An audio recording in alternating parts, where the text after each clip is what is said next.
Welcome to the Good Shepherd and the Child podcast, where we explore the spirituality of the Christian child through the method of the Catechesis of the Good Shepherd. I am your host, Carrie Mecki Lozano. Today, Cecilia Drabbant joins us back on the podcast to explore the 0 to 3-year-old and how we can foster independence in them and not be an obstacle for their growth. This conversation beautifully follows 2 episodes again with Pilar, where we discussed how adults can be an obstacle in development. And now we're kind of honing in specifically on the 0 to 3-year-old and what that looks like, their spiritual development and their life in the toddler atrium. Cecilia holds a diploma in AMI Assistant to Infancy, so that serves the 0 to 3-year-old. She is formed in all levels of Catechesis of the Good Shepherd, as well as being a formation leader for level 1. And she currently serves at Renaissance Montessori School in Virginia. I hope you enjoy. Cecilia, welcome back to the Good Shepherd and the Child podcast. Thank you.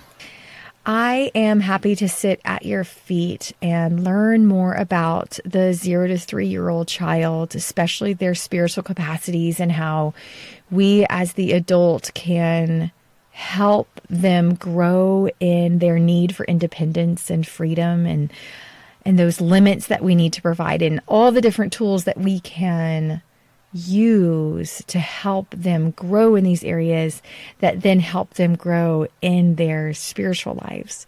So I'm really happy to sit at your feet, Cecilia, and learn from you and all your experience with this age group. So thank you so much for joining us again today. Thank you, Carrie. Cecilia, I would love to hear from you how we as the adult help the child to continue to live in this state of relationship with God and desire for independence and their natural state of relationship and curiosity and all these beautiful characteristics that we see in the 0 to 3-year-old, that sometimes we as the adult can be a hindrance to those things. With all the love in our hearts, we do these unintentionally, unknowingly. Sometimes we become the obstacle. So I would love to hear from you how we as the adult can not be the obstacle.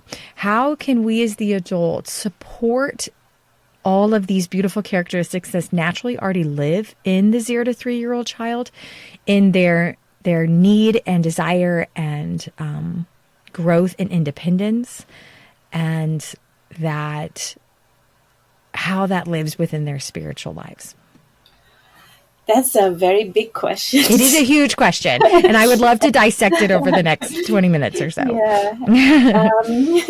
Is in all my experience, how the best is probably we look at ourselves as a person that we all wants to be independence, but at the same times we also dependence, right? We also we want to be independence, but at the same times we also dependence to other people, to the society, to the culture, and we also dependence to God.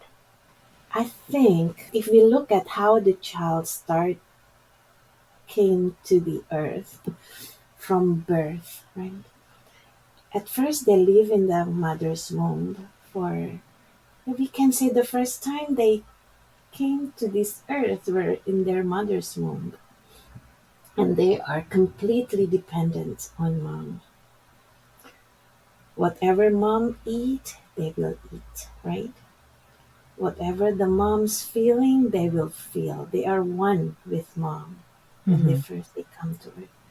But then after they were born, we can see that will be the first time the child is independent, probably because the child has to go out from mom with efforts, right? But the child is still dependent to mom. They still need to receive breast milk, and then mom need to take care of the child, everything. And they are completely vulnerable that time. We are, as humans, just born that way. We are dependent to other humans. So for a long time, the child is one with mom, and then the child now is outside of mom's womb.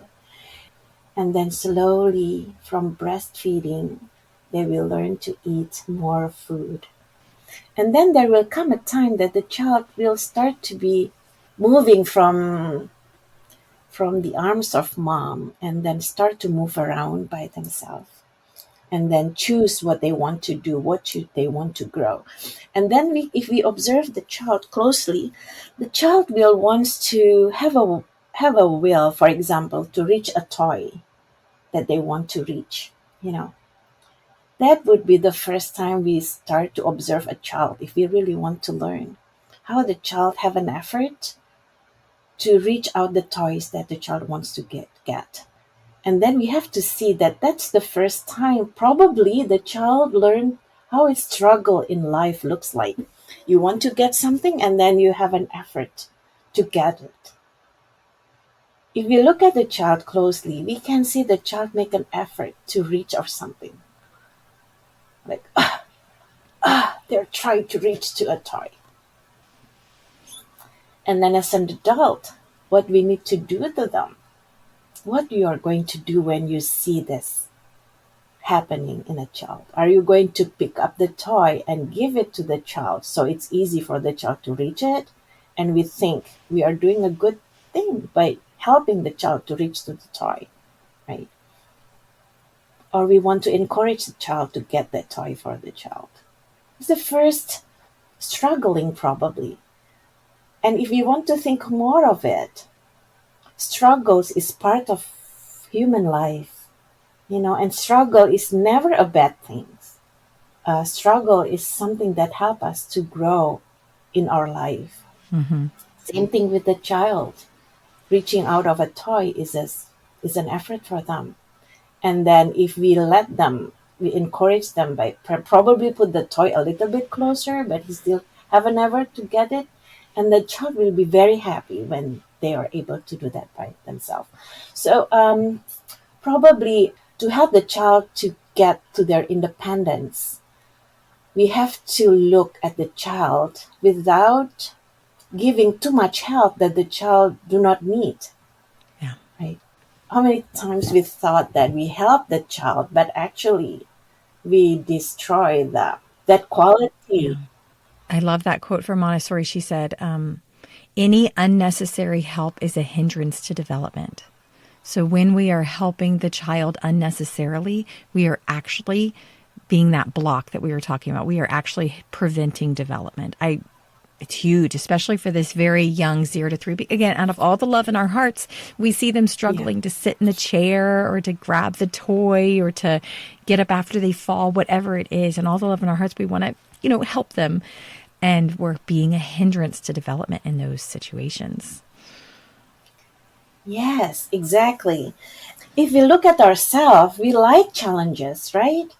Why do you think people sit playing video games all days, all night? They like the challenge, right? And they just want to continue. And if a child just moving from natural toys into challenge to video games, we cannot blame them, right? The child will have all the strength, all the discipline in them to continue growing and to get what they need to do to help themselves growing to the person God created them to be. Yeah. And then when we look at the child, they were just born, they are so helpless because they are still continue developing themselves. In the womb, we call them embryo, right? When they're outside of the womb, we still call them spiritual embryo. It means they're still growing in their other capacities that they need to grow outside of the womb. In the womb, when they grow, they have everything they need.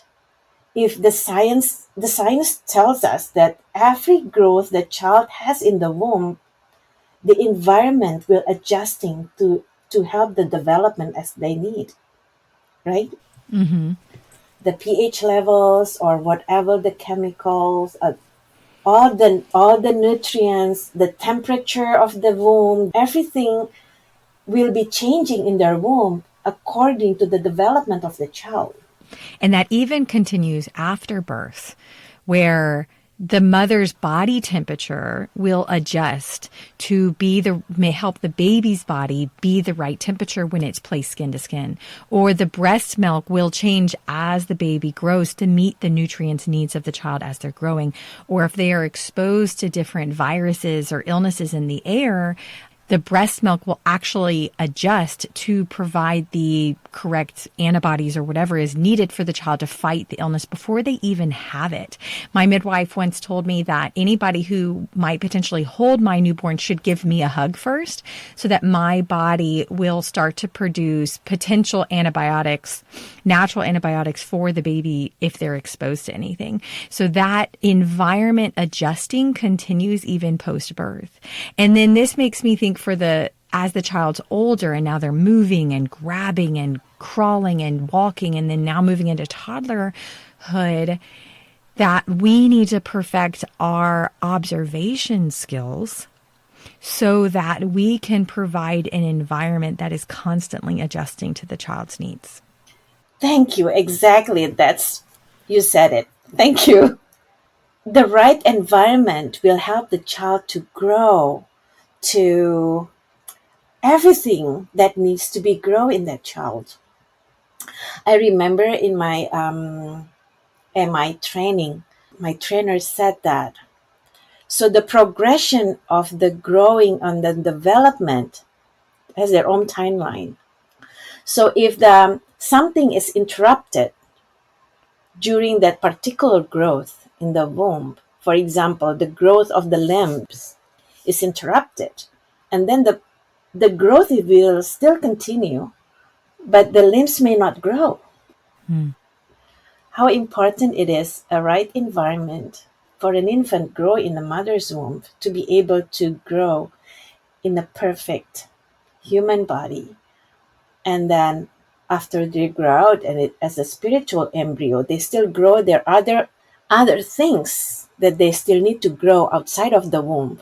The right environment, it's still needed to be able to let the intended growth to be happening.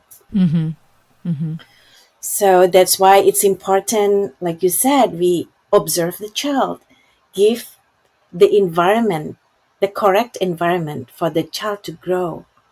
So whenever we see a deviation of the child, we need to know that something in the environment needs to be corrected. Yeah.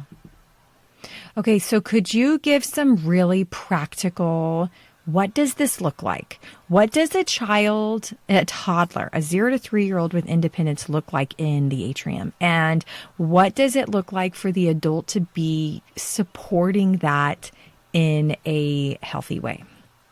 So when I have a new child in the atrium, there is a guide for me to receive the child. So the child needs to walk on his feet and able to carry an item with 2 hands with stability. So on the first meeting before the child in the atrium, just with children. So in my atrium, I have the parents.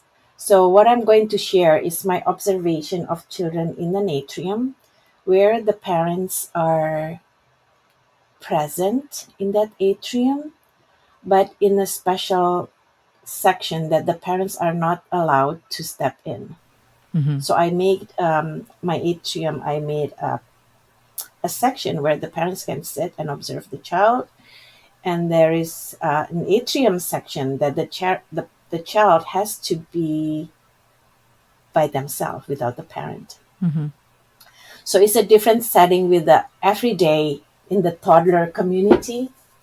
I also used to work in a toddler community where I with the children every day, drop off by the parents at the door, and then the children, in the school hours with us.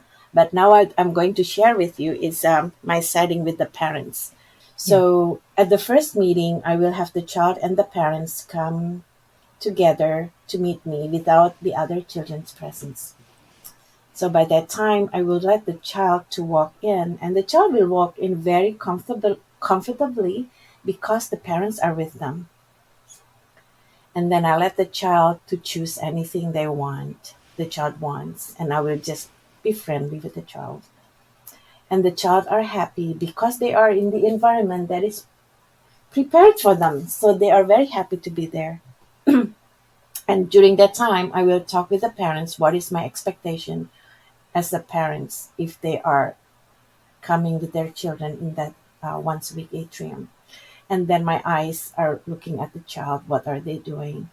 And then if they start to take something from the shelf, then I will stop my conversation with the parents. And then I will start to help the child how to take things out of the shelf.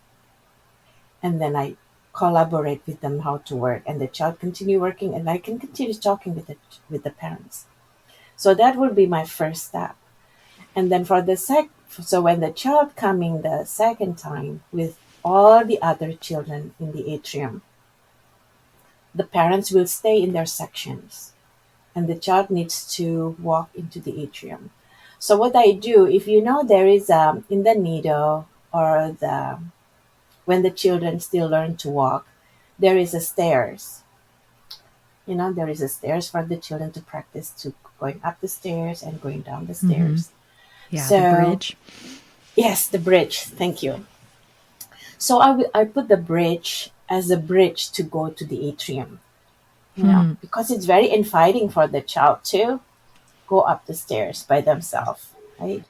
And then when they go up the stairs, they go down the stairs, it will be going to the atrium section, and the parents will be staying on their area. The first independence is when I see the child walking comfortably to the atrium, and they don't worry about their parents. Yeah. Because many times we have to also remember when the child learning to be separated from the mother, particularly, it's a separation for the mothers too. The mother need to learn to be independent from the child also, because the mother and the child have been dependent for a long time, right? Yeah. So sometimes when we have the child that crying so much and don't want to be separate from the mom, is because the child senses that the mother not ready to be separated with the child. So it's very important that the mother also have a good, healthy attachment. Healthy attachment with the child. So the child can have a healthy attachment also with them. Otherwise, the cycle will just never ending, like maybe until the child getting old. There will be just dependence all the time, right? So that time I see what time that I see very interesting with one of the child. The child wants to be in the atrium. And I told the mother when they sit in their section, don't engage with your child. You just do your work, read a book or do some work, and just quietly observe the child when the child don't see you. So the child looking at the mother very intensely, like want to put moms to the atrium. It seems like her look to mom like that usually will move moms to do what the child wants to. And it takes a long time. The child is just standing in the atrium and give mom like an intense look, waiting for moms to walk in. And I look at the mom was nervously looking at the book, pretending not to see. And the child knows everything. They know their mom's nervous. And then they want, okay, mom, you need to be here. You need to be here.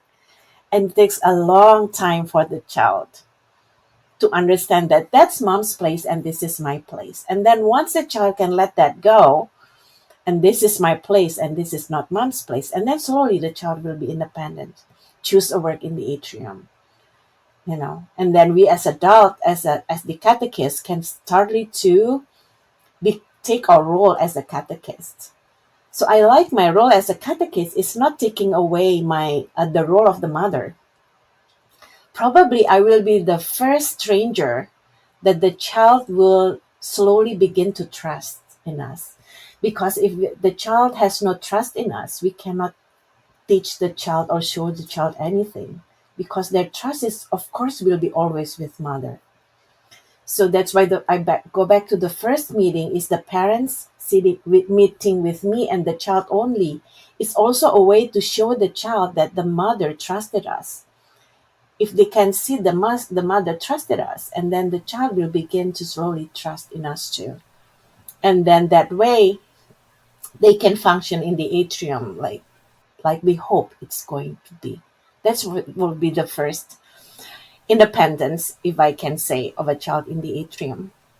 So yeah, that's the first independence. And then there will be all other things that we can see. Also, another independence in the child is when the child is able to choose a work and work with it in the long period of time freely to develop what they need to develop. Because we know everything in the atrium is helping for the development of the child. Everything in the atrium that the child chooses is showing us that's what the area the child needs to grow. And they know what they need to grow. We believe Maria Montessori told us that the child learning spontaneously. They know what they need to learn. They know what they need to master, and they know what's the sequence, how they need to master. So that's why the child can work with one material as long as they want until it back to the shelf, And that rule is helping also the child to feel secure that they can develop what they need until they know that they are mastering that things, and they are ready to move to the other things. And the child needs to have that sureness that I can work with this without I have to share it with other people because it's not the time for sharing, it's the time for developing. Right. And once the child knows they can do it, they will just keep doing it. And the other child, for example, they want to learn to use the same materials, and they also learn to wait. Right. And it's very interesting to see the child knows how to wait. And they don't mind waiting for a long time because they know when they want to use it, they don't want to be interrupted, and they learn to wait. And if they never learn to wait at home, they get everything instantly. We tell them, you need to wait, and they will wait. It's just amazing how they can do. I think I say 100 times in each of my toddler classes, like I'll say, Leo is doing this work right now. When he is done, then you can have a turn. That phrase Yes. I say 100 times. And it's amazing to me each time how that redirection is all that they need. And the original child with the work feels so secure in the fact that he's not going to be asked to share or take turns before he is ready to finish a material. And the second child is so content with, okay, and then they move on and go choose another work most of the time. Sometimes I have to say it a few times to a child or physically, move them in a different direction or pull out a different material for them. But that security that the first child has within the work is definitely there. Like, so, okay, I am going to be protected, that my work, my choice of doing this work for however long is going to be protected in this space. Yes. And it's also amazing for me to see the children who want to use that particular materials happily wait or no problem. I want to share you one time in my toddler atrium, we have a new, the bicycle, but you walk with your feet. You just, what do you call that? Yeah, the balance bikes. The balance bike. Okay. We have one balance bike. Before we don't have it. And I thought, oh my gosh, how can I handle this? The child will be fighting over this one balance bike. And I was surprised. There is no even fighting. But what is interesting, the oldest child will always want it the first, right? Because they know the first will use it, will have the chance to use it all the time. So the oldest child will use the trike in our garden, in the playground, and the other children just following him all around the garden, waiting him to be done with the bike. No fighting. That's really, isn't it tell you something? It also tells me the value that we don't have to create a space that is perfect or without uncomfortableness. Yeah. Like, we don't have to make sure that there are 10 bikes so that if at any moment a child wants to use a bike, they can use a bike. We don't have to do that. It's okay for a child to be uncomfortable for a little bit, to have to wait until the original child is done with a bike. We don't have to, like what you were saying earlier about letting them struggle.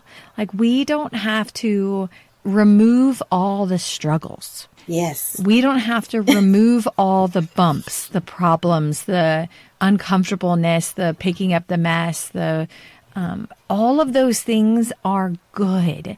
And so if a child might fall by climbing the bridge, that's okay. That's okay. If a child might struggle to sit in this little toddler chair and they do it wrong, that's okay. If a child spills their water 1,000,000 times while they try and pour it into their cup or get it into their mouth, that's okay. If a child has to wait to use a material and so they're upset or uncomfortable or having to grow in their patience to wait to use a material that they want, that's okay. That's okay. We don't have to create an environment that is struggle-free. And by doing that at this very young age, with all the love in our hearts, we do this from a very young age because, we just want the best for our child. But by doing that, even from a very young age, I firmly believe that it sets the children up to then fall apart when they do hit natural struggles in life. Yes. Because they're in life. They're all over the place. You're going to fall. You're going to make mistakes. You're going to come upon things that aren't the way that you would choose them to be. So if they haven't been able to experience them in all the small things from a very, very young age, like reaching for the ball and I actually have to work to reach that toy. Yes. All of these small struggles, if we constantly are taking away those struggles, they're never going to learn how to struggle. And then when they're older and they hit struggles, it's going to be huge, they're going to give up. They're going to try once, and once it's hard, they're going to stop. They're going to have anxiety about struggles. They're going to not have very much confidence that they can overcome a struggle. Like the ripple effects of that is really big. And it's amazing to me how they are rooted in this very young age. From this very young age of how we work with the children. And so it's interesting what you were saying about with the parents and they need their own space in the atrium. And it's kind of like, no, you stay there. And it's kind of awkward to be like, okay, I need you to not mess with your child. But it's true because with all the love in their hearts, they want to help their child.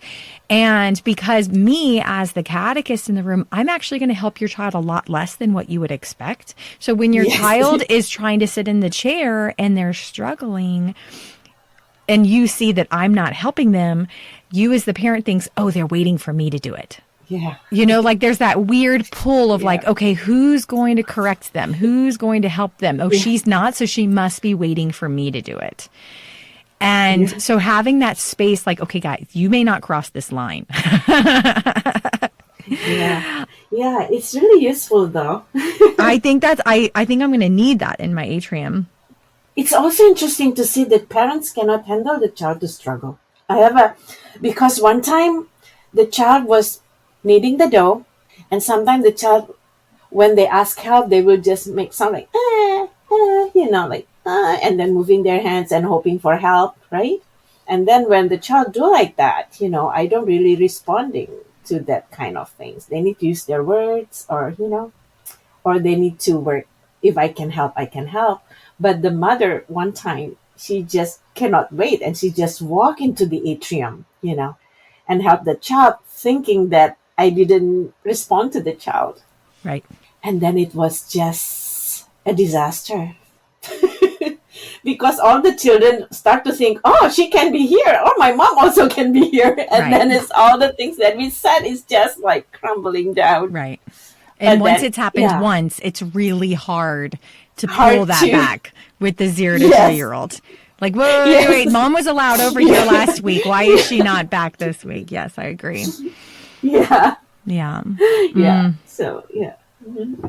This is a lot. Yeah. It's a lot to think about because, whenever I work with this age, I always go back to the question, okay, so what does this mean for our spiritual development? Which I think we're still pondering. I think this is a question, it's one of those mystery questions that we're probably going to always ponder. So how does fostering independence in the very, very young child from the pre-walkers to 3, or even, before the newborn, the preterm, the before birth, how does fostering independence, creating an environment that helps build independence in that child, help their spiritual growth? And so I don't know. I think that's just something we have to sit with and ponder as we continue to observe this very young child, and go back to what you were saying at the very beginning of, let the child come to me. Let the child come to me and do not hinder them, and become like the child, or else you can't enter the kingdom. So sitting with those verses as we ponder this question of how does fostering independence help the child in their spiritual growth and relationship with God? Yeah. But Cecilia, I really appreciate you. I appreciate you joining me on the podcast again and just sharing your wisdom and your beauty. I love the way that you look at this very young child and how capable and fully human that they are already at this very young age in their spiritual capacities with God. I just love the way that you look at them with so much dignity and respect. And I really appreciate you sharing that with us today. Sure. Yes, of course. Carrie, I hope it's helpful. Just talking about that one little thing, it takes a very long time to uncover, but I hope it will help. Yeah. Yeah. Or practice as a catechist. Yeah. And parents. Yeah. Yeah. And parent too. Yeah. Well, thank you. Thank you all for listening to this week's episode of the Good Shepherd in the Child podcast. In our show notes, I have a whole bunch of information for you there.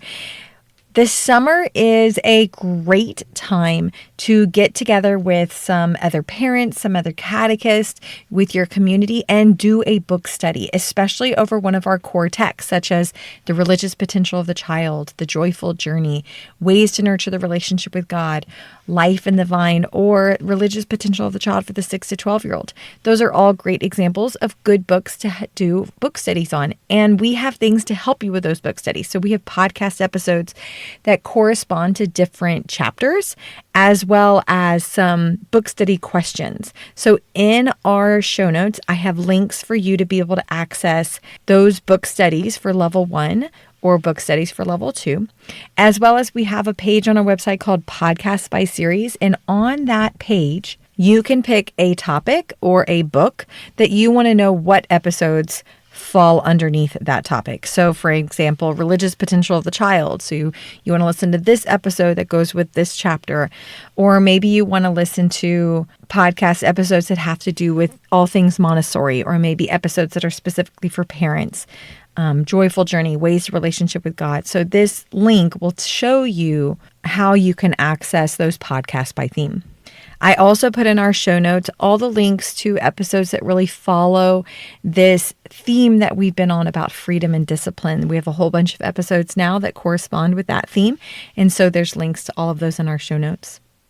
I also wanted to let you know about a really unique opportunity coming up for our CGS USA members. So on Tuesday, August 26th, we will be having a free Zoom event on the prepared environment making materials. So this will be with Don Martin, who owns the Catechist husband, as well as Linda Catalano, who's a formation leader who is amazing about all things CGS materials. And so this will be a special event Zoom, where they will be sharing their wisdom and passion about making materials by hand. There will be more information about this event and how to register come July. So keep checking back for that information. Don't forget, you can access The Religious Potential of the Child on Audible now. And we also want to encourage all of our listeners to become a member to CGS USA. You will access a lot of member-only content, as well as support our work. This podcast is sponsored by the United States Association of the Catechesis of the Good Shepherd. If you would like to know more about the Catechesis of the Good Shepherd, or if you would like to become a member, please go to cgsusa.org. Thank you all for listening. We will see you in 2 weeks. Go and fall more deeply in love with God.